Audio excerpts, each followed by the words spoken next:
J'ai jamais compris les vidéos d'unboxing. Du coup, je vais en faire une. Salut à tous, j'espère que vous allez bien, c'est Marine et on se retrouve pour une nouvelle vidéo spéciale dinosaures. Quand j'étais petite, j'étais passionnée de ces gros monstres qui peuplaient autrefois la Terre, et au lieu de regarder des Disney à la télé comme tout le monde, je passais mes journées à regarder des reportages sur les dinosaures, en particulier un reportage d'ailleurs qu'on avait enregistré sur une cassette et que je me repassais en boucle sans jamais me lasser. J'ai toujours été une fille un peu bizarre. Je me souviens d'ailleurs que je connaissais plein de noms de dinosaures que personne connaissait. Cette passion m'est un peu restée et aujourd'hui je me suis lancée dans une nouvelle collection que j'aimerais partager avec vous. Ce qui nous intéresse beaucoup aujourd'hui, c'est ceci, que j'ai reçu hier mais que je n'ai pas encore ouvert parce que je voulais le découvrir avec vous et croyez-moi ça a été très dur de résister. On va découvrir ça tout à l'heure en fin de vidéo parce que j'ai d'autres petites choses à vous montrer avant ça. Ça tombe, le truc il est tout pété à l'intérieur du colis et il n'y aura pas de vidéo. Il y a quelques jours je suis partie passer une semaine aux Pays-Bas et j'ai voulu ramener des souvenirs. Et donc évidemment quand je vous dis Pays-Bas tout de suite vous pensez... des fossiles de dinosaures. Normal. Donc je suis revenue avec des petits fossiles de dinosaures. On va commencer par un grand classique des fossiles, peut-être que vous en avez une chez vous. C'est l'ammonite. Et comme j'aime beaucoup utiliser cet objet, on va l'observer avec la caméra microscope. Celle-ci, c'est une ammonite iridescente, datée d'environ 1,5 milliard d'années. Les ammonites sont une sous-classe éteinte de mollusques céphalopodes, c'est-à-dire des mollusques à tentacules, comme par exemple les pieuvres. La coquille est constituée de plusieurs loges séparées par des cloisons, et seule la dernière de ces cloisons était occupée par l'animal. Le reste de la coquille, ça lui permettait de se protéger des prédateurs ou de flotter. Leur taille va de quelques millimètres à plus de 2 mètres de diamètre. Celle-ci, elle fait environ 3,7 cm de diamètre, donc elle est très petite. Pour se déplacer, l'ammonite aspirait de l'eau et l'expulsait ensuite. Elle se servait des différentes cloisons de sa coquille pour la remplir d'eau ou pour la vider, et ainsi contrôler sa profondeur. Et donc c'était un moyen de déplacement très peu rapide. Elle se nourrissait de plancton et ses principaux prédateurs étaient l'ichthyosaure, l'élasmosaure et le mosasaure. Et ceci, c'est une dent de mosasaure. Je l'ai trouvée dans une petite boutique qui vendait des pierres et quelques petits fossiles. J'ai regardé un petit peu sur internet parce que je trouvais qu'elle était pas chère, c'était 14 € il me semble. Et effectivement, des dents de mosasaure ça se trouve très facilement, du coup elles sont très peu chères, vous pouvez en trouver facilement sur internet. Après, sachez aussi évidemment que selon l'état de la dent, si elle a été restaurée ou non, et aussi surtout selon sa taille et s'il y a les racines, la dent sera plus ou moins chère. Le mosasaure c'est un reptile marin découvert en 1766 qui était très proche des serpents. Il mesure entre 1 et 17 mètres de longueur et pouvait avoir jusque 150 vertèbres.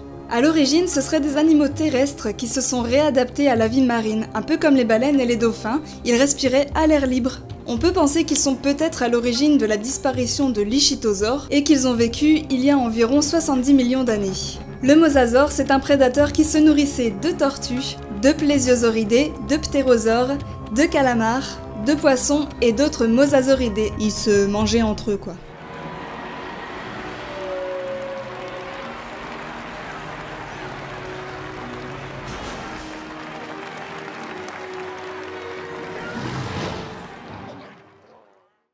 Il est temps pour nous d'ouvrir enfin ce colis dont le contenu est vieux de plusieurs millions d'années. Mais avant ça...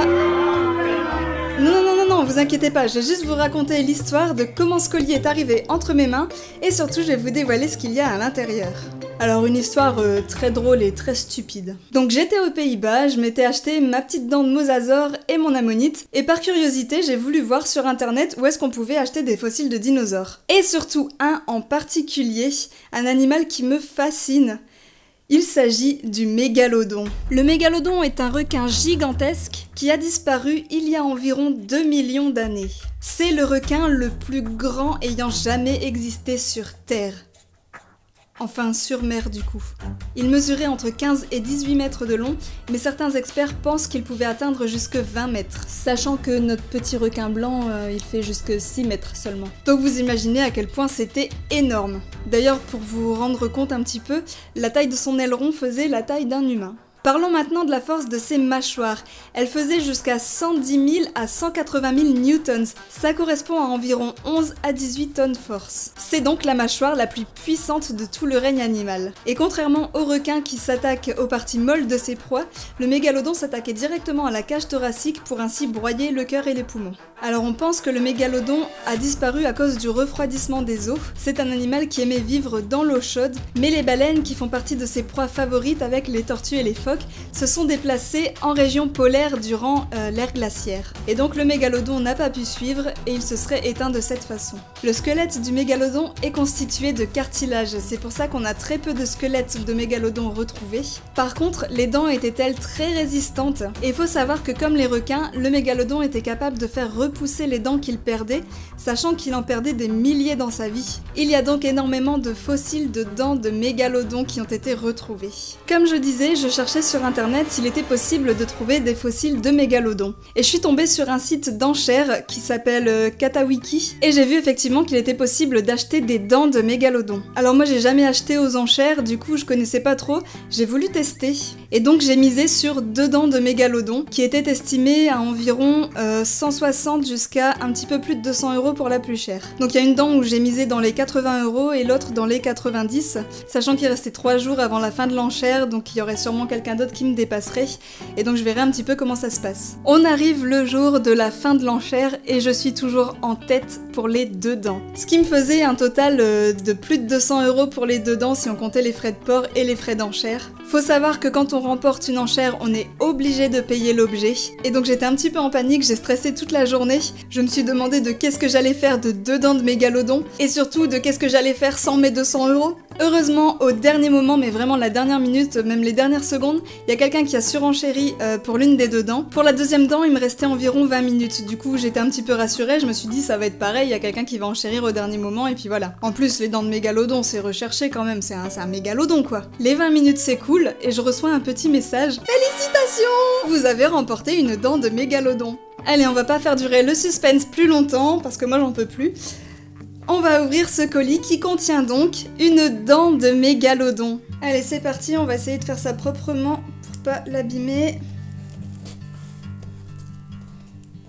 Ça y est. Le colis est ouvert.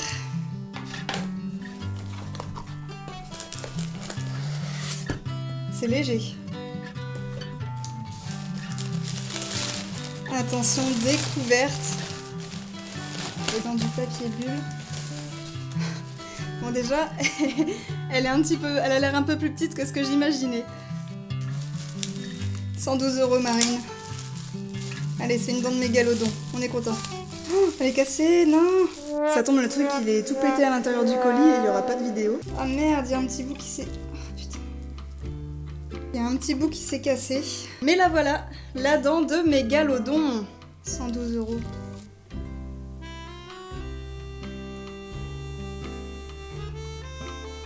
Désolée, j'observe, hein, je l'ai pas encore vu donc... D'après ce qui était écrit dans l'annonce, cette dent a été trouvée en Indonésie. Elle a pas été restaurée, elle est dans son état naturel. Putain les amis, j'ai une dent de mégalodon. Je touche une dent de mégalodon.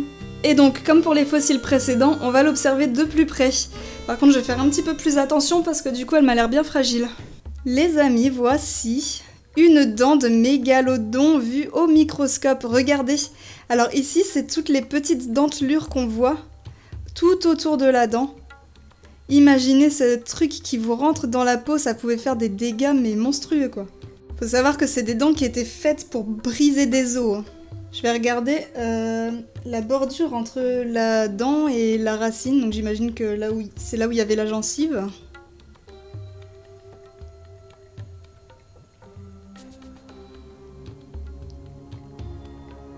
Voilà, donc là on est vraiment sur le bord de la dent.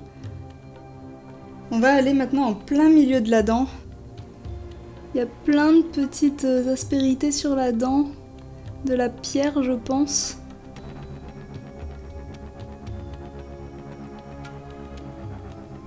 Bon, c'est difficile d'avoir quelque chose de bien net hein, avec ce genre de caméra. Mais ce que je trouve fou, c'est ça, c'est les petites dentelures sur le côté. Je vais essayer de les zoomer à fond. On va essayer de les avoir de tout près. Regardez. Alors cette dent, on va la mesurer. Normalement, c'était dit sur l'annonce qu'elle faisait environ 8 cm. Et oui, c'est le cas. Regardez, je sais pas si vous vous rendez compte, voilà l'épaisseur de celle du mosasaure et l'épaisseur de celle du mégalodon, qui est très très fine. J'imagine que ça rentrait très bien dans la chair. On le sent d'ailleurs quand on touche, hein, c'est vraiment acéré encore, malgré qu'elle soit restée sous terre pendant des millions d'années.